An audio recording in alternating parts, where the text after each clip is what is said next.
following program was provided by an independent producer solely responsible for its content. The opinions expressed do not necessarily represent the views of this station, its staff, board of directors, or underwriters.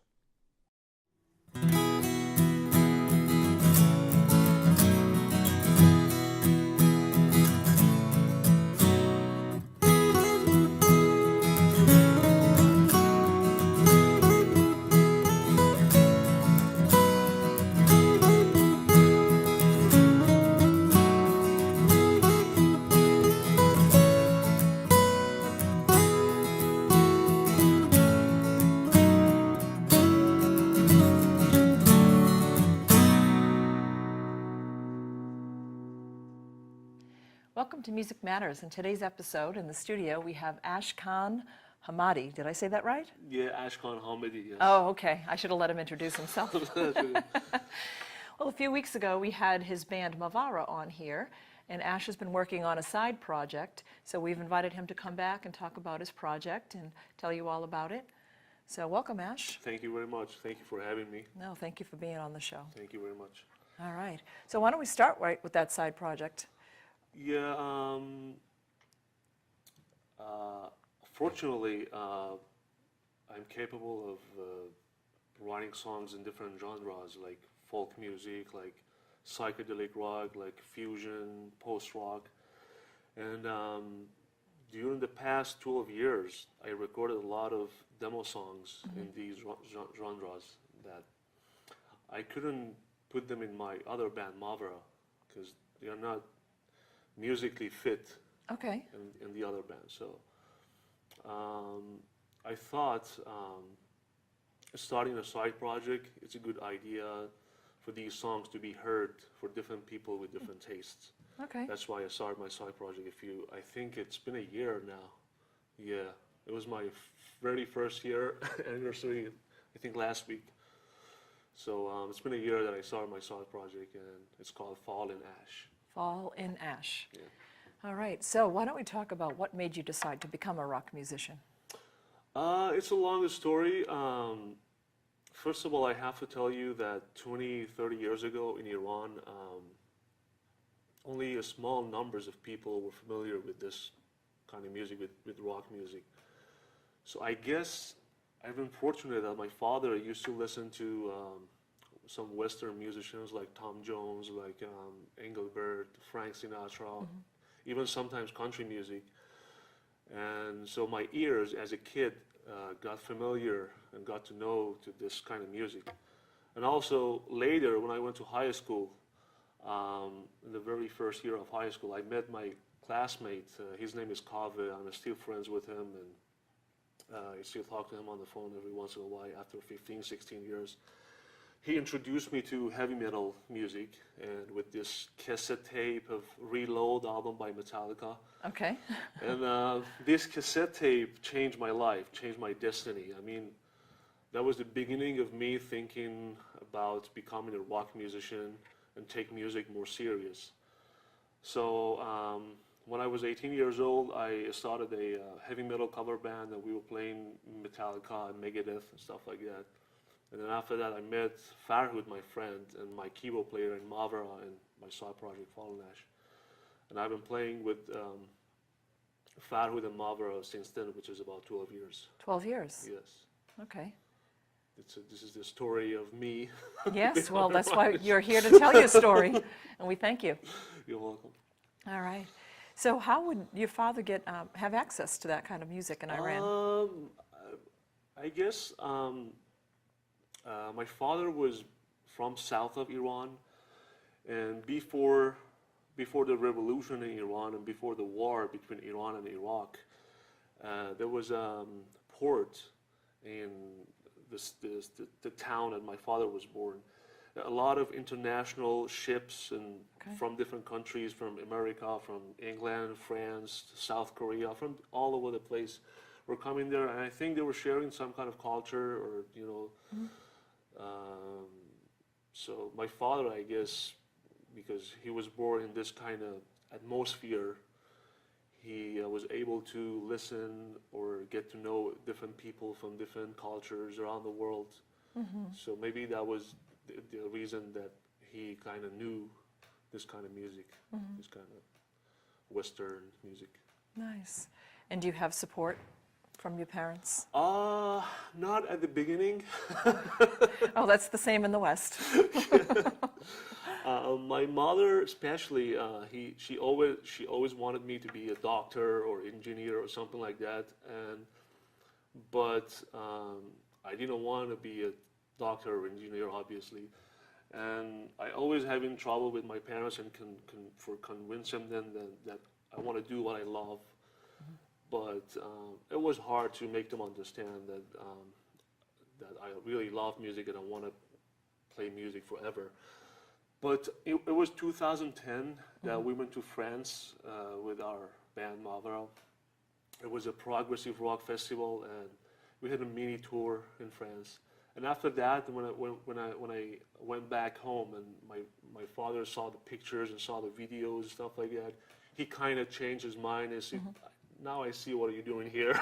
Yes. And he said, "Okay, if this means a lot to you, this much to you, you can continue your career as a musician." And so, yeah, at first it was very hard, but then when we got serious, they realized that I really want to do this, so they let me do it.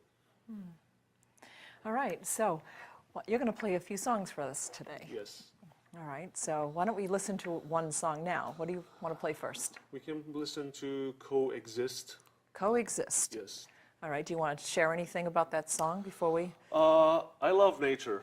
Okay. And I think, especially nowadays, a lot of people don't respect nature as much as they should.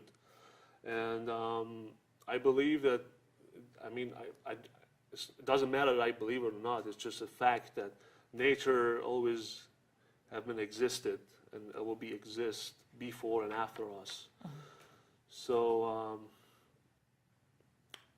sometimes, for some reason, we humans think because we have a lot of power or we are a strong species on this planet, we can take control of everything. But this is not true. I mean, this is a two-way relationship between us and nature. If we take care of our nature, our beautiful nature, nature will take care of us. But if we don't do that, if you don't pay attention to it, it will be consequences for us, not for the nature. Because nature was always there and it will be there for God knows how long. So I just decided to write a song about that to reflect this point of view to my fans. All right, Ash is going to play for us his song Coexist.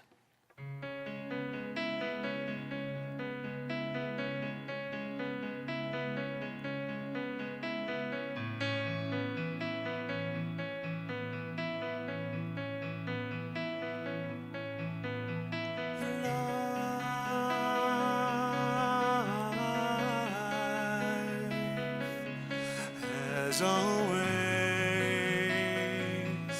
existed. Life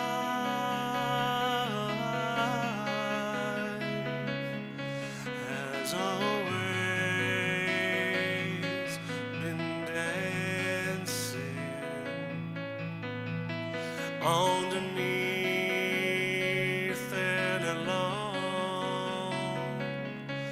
with the stars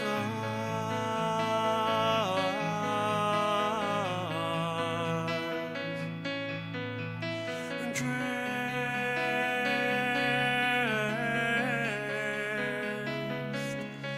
by the beauty of nature.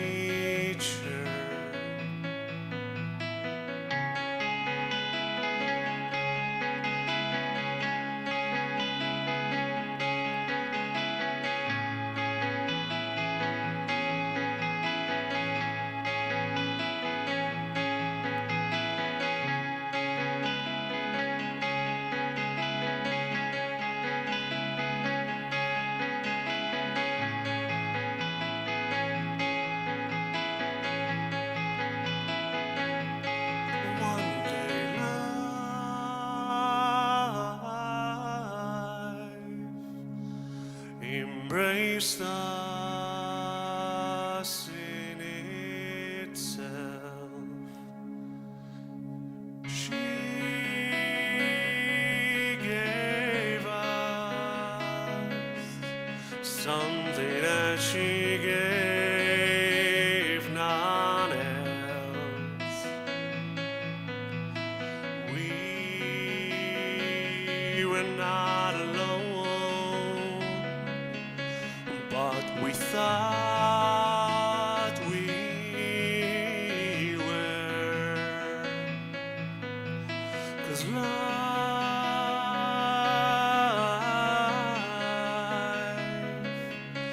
has always existed.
Well, that was beautiful, Ash. Thank you very much. Thank you for playing it for us. Thank you.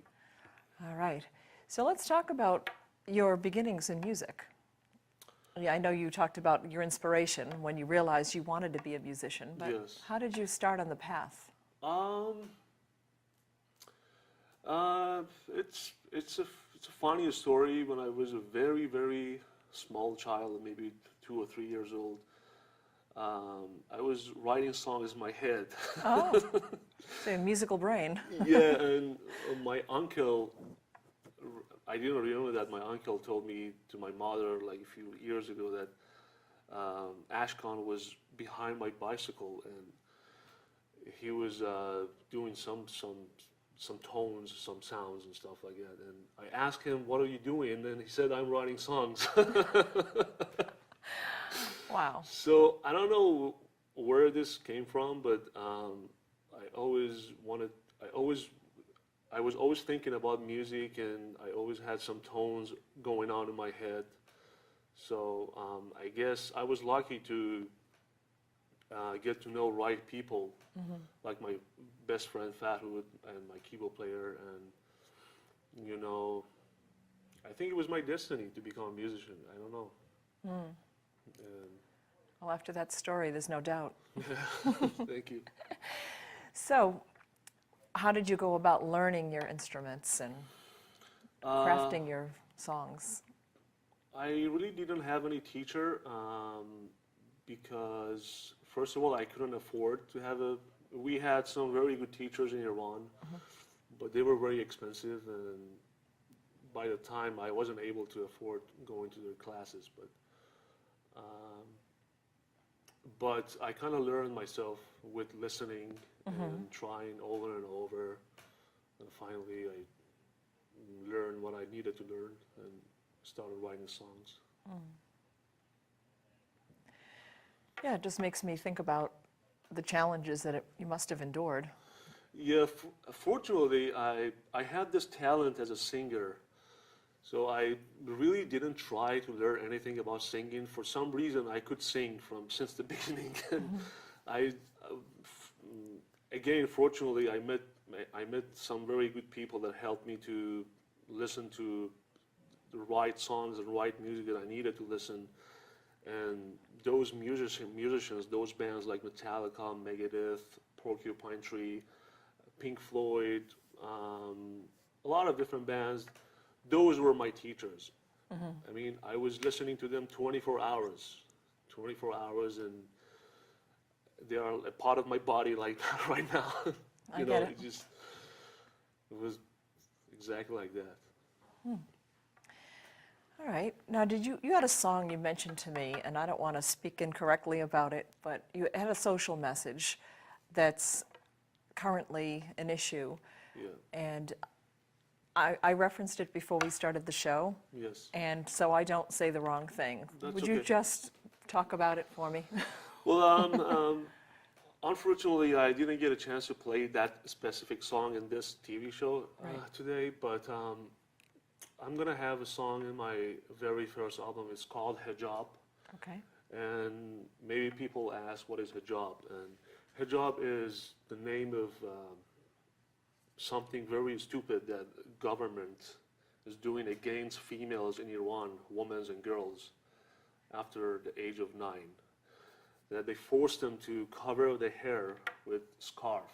I mean, it's a rule that after the age of 9, girls and women have to cover their hair with a scarf. And if they don't do that, there will be some kind of fees they have to pay, or they have to go to the jail or stuff like that. And so this was one of the things that it was always bothering me as a person who was born in this country. And unfortunately, there are only 2 or 3 countries around the world that they have this rule. And I was born in one of these countries, and I was so pissed about it. And so I decided to write a song about that. Maybe some people in the United States can hear it and, learn about what is going on exactly in Iran, and also maybe be a little bit more thankful about the freedom that they have here. That's a good point. Yeah, and, it was just something that I couldn't ignore it. It was bothering me always. And I mean, it's just very stupid and ridiculous to make people to do what they don't want to do.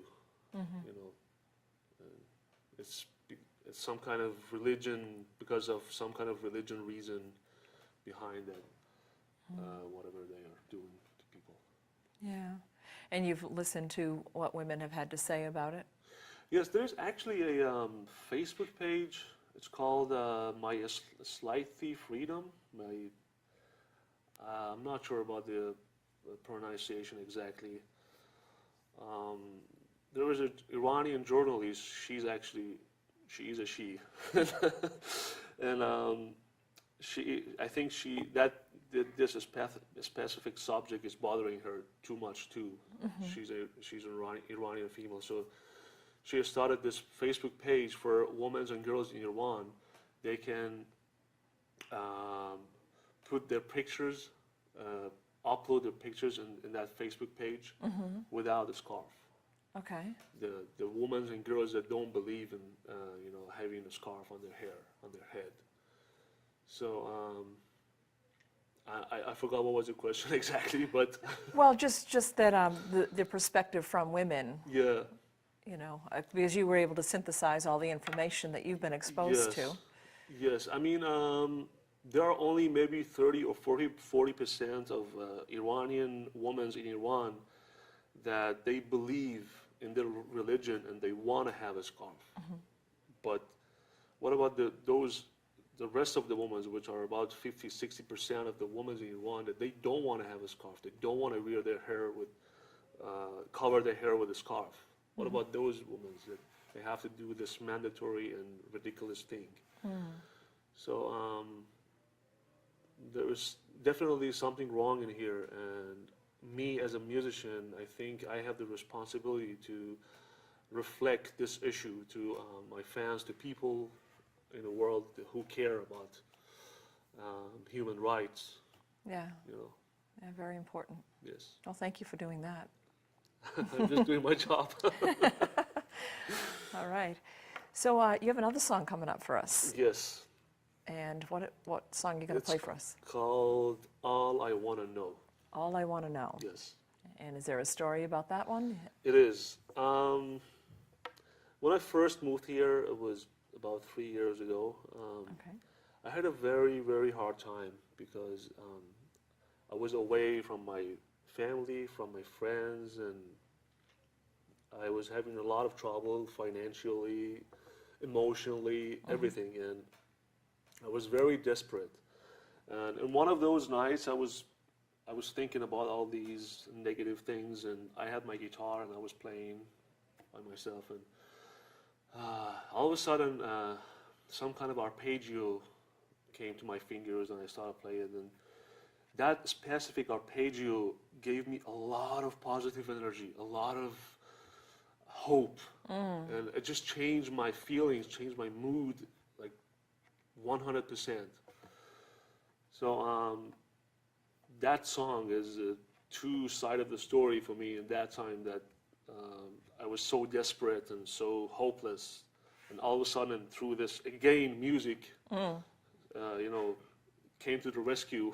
Indeed. Then you know, changed. You know, I mean, it was like a magic.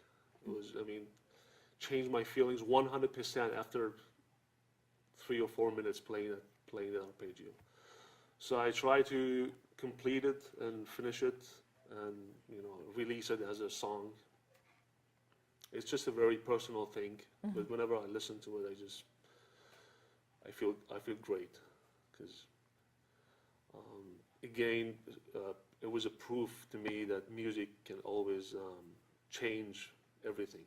Yeah. Everything is possible with music. Yes, for sure. Yeah, Beautiful. thank you. All right. Well, now let's listen to Ash play his song, All I Want to Know. One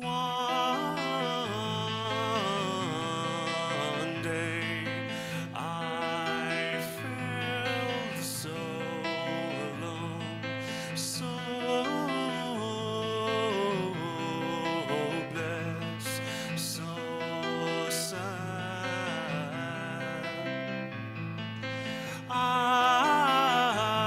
felt like my dreams are fading away. Every moment felt like a year. Worst moments of my life, and it's all I knew.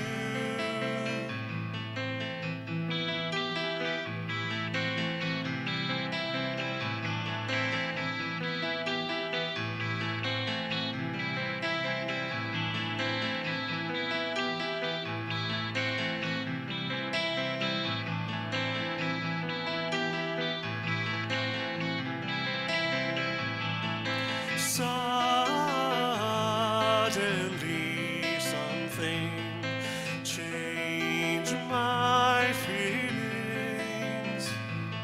Something wonderful, something like a sound. My fingers were a gateway for the sound, and they gave me back my last hope. And it's all I wanna know.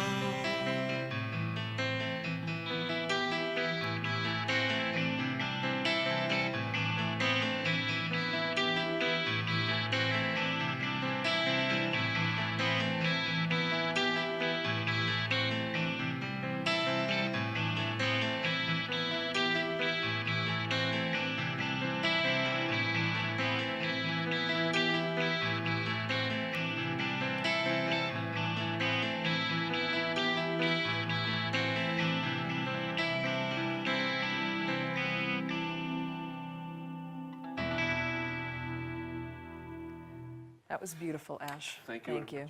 And I really enjoyed the story behind it. Thank you. So what do you have coming up next for your project? Right now, I'm very busy with my other band, Mavara. We are having a show in Concord, New Hampshire. It's going to be our very first show that we are not sharing a stage with any band. Nice. It's going to be only us, a full set, 1 hour and a half. And so I'm very busy with that, especially we hired a new guitar player. So he has to learn a lot of songs. And I wrote a lot of songs in this new album, this coming up album. And I have to talk to him all the time and show him how to play. And you know, if he has any question, I have to help him. Mm-hmm. And there's a lot of other stuff going on. So for now, I'm just thinking about finishing this album, my very first album. Okay. And then if I can, I would like to advertise it a little bit. Because when we got here, the very first year when we got to the United States, we released our third album in Mavara. It's called Season of Salvation. And we released it without any advertising, and we didn't get a very good result. You know, I mean, when I say advertising, I mean YouTube, paying some money to some famous radio stations to play advertiser music, a single track or something like that. So I like to do those things before I release my album. So, I mean, hopefully there's going to be a chance that more people can get to know my side project and my music and see what happens. Okay. Very good. So let's listen to your final song, right? Yes. You want to play one more for us? Yeah. All right. So what is the name of this one? This song is called Night, but this song has a Persian lyric, and it's called, in Persian we call Night Shab, and you might hear me a lot saying Shab a lot in the song. Yeah, it's called Night and it has Persian lyrics. Okay. Yeah, and I just like Night, and the most wonderful ideas and creative ideas and thoughtful, philosophical ideas came to me at night times. So I thought maybe that's a good idea to write a song about night. And whenever I look to the night, whenever I look to the sky at nighttime, because I like you know, learning about the stars, planets, and universe. And as you know, a lot of the stars that we look at, they're already dead, and we are looking to their past. So I believe maybe somebody is looking to our past. And in my opinion, a lot of amazing stuff is going on in the sky when you look at it in a very clear night. So one night I was by myself, and I was playing my guitar and looking at the sky. And I started writing lyric first. I didn't want to write a song about it. I was just writing a poet or lyric. And I thought maybe it's a good idea to make it as a song. So this is another story of the song. We love the stories. All right. So here is Ash playing his song Night.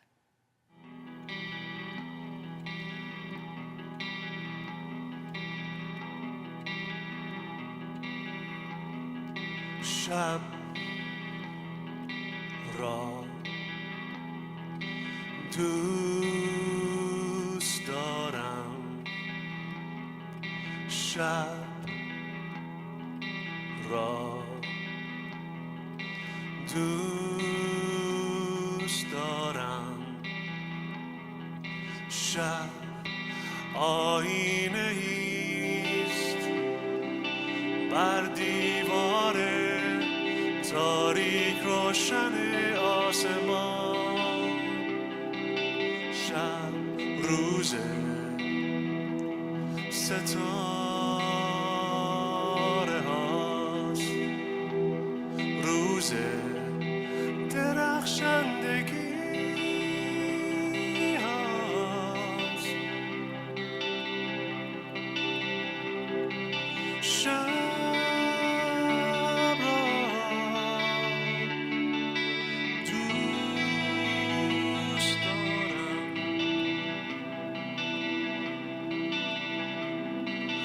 شب را دوست دارم شب را دوست دارم شب را دوست دارم شب سرگذشتیست بر دیوار بی همتای آسمان شب روز ستاره هاست روز درخشندگی هاست شب را دوست دارم شب را دوست دارم شب من مهتاب نیست شب من رسیدن است از هیچ و هیچ به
That was beautiful, Ash. Thank you. Thank you very much.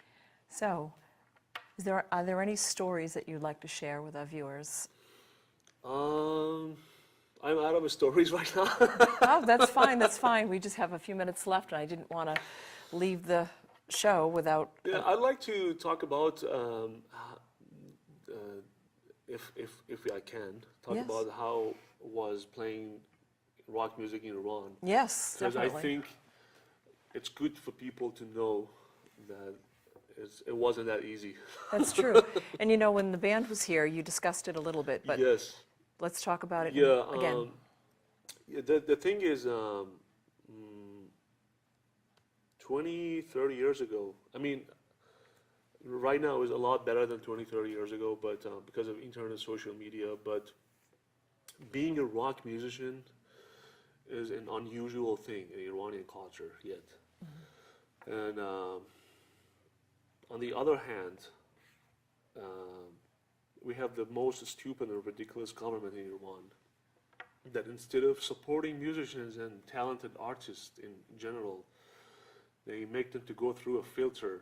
For example, if you have a project as a filmmaker, as a musician, as a poet, as a novelist, you have to give your project to them, and they will listen to it, they will watch it, they will read it, whatever it is. And then if your project is even a little bit against their Islamic values, they won't let you to get a record label. They won't let you to get copyright, and you won't be able to release your project legally. So as a musician, you only have two options: either stop being a musician, or continue your activity underground, which is risky and it could be dangerous. It was a couple of weeks ago that I happened to see a post on Facebook about a Iranian heavy metal band. The Iranian government arrested them and put them in jail, and now they are facing possible execution only for playing heavy metal. That's not right. And this is the most awful and saddest news that I've heard recently. And this is a clear example of how Iranian government treats rock musicians, heavy metal musicians in Iran. Sometimes you can be lucky and get away, and sometimes you're not, like this band. So you got away. Yes. Thank God. So do you have any firsthand experience with that? Like, as far as, being caught playing rock music? Yes, we got caught a couple of times. Fortunately, we didn't ended up going to the jail, but we had to pay them a fee, so they let us go.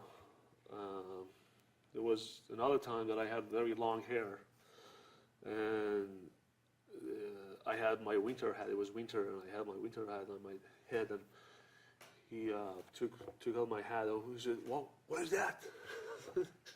Just my hair. I said, "No, you can't have that long hair." So they put me in the jail, and for 24 hours. And back then we didn't have telephones, and my parents didn't know about that. Where am I? What the hell am I? For 24 hours. And that was a very scary story.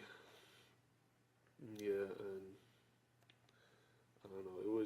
It was ridiculous. I mean, we're playing music. We're not raping anyone. We're not, doing anything wrong. We just play music. How can you be this mean? It is mean. I don't understand. I mean, especially today, in this century, I just can't understand that. I mean, I have no words to say. Yeah, no, I understand. So how do you go about promoting a show when you do music? Well, a few years ago we had Facebook, but before Facebook, we had to make some posters and put them in like music stores or music academies, Okay. whatever. And I remember it was one time that it was an election going on, and they canceled our underground show because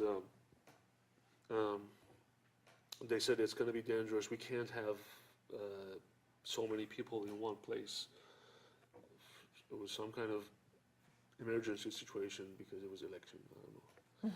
And so it was kind of dangerous. You could get caught, but fortunately we didn't get caught for making those posters.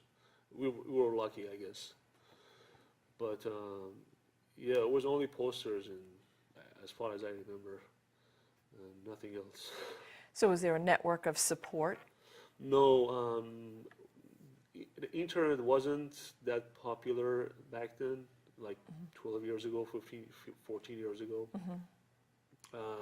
And again, they started filtering some website like Facebook, like MySpace, like YouTube, and you have to buy an anti-filter. And if you use anti-filter, it will reduce the speed of internet even more. Right. The speed of internet is already slow, and when you use anti-filter, it would be even slower. So it was a lot of work. It was very frustrating to advertise your show for people. But there were some certain people that whenever we had a show on the ground, they wanted to watch us. So it was a people network. Yes, exactly. Okay. Yes, in a way, yeah. Well, this has been very informative and very enjoyable to have you on the show. Thank you. And It was share a your pleasure of stories. mine. Thank you. Now, why don't you tell our viewers how they can find you, find out about your project? Yes, right now I only have one source. I have Reverb Nation as well, but www.facebook.com/fallanash. I'm a poet, I guess. That's one source, and the other thing is Reverb Nation, www.reverbnation.com/fallanash. I have a couple songs in there, and I try to update my fans with new videos, with new information about what is going on and stuff like that. So, yeah. Okay. Well, thank you for coming on the show, Thank you for having me. and thank you for watching.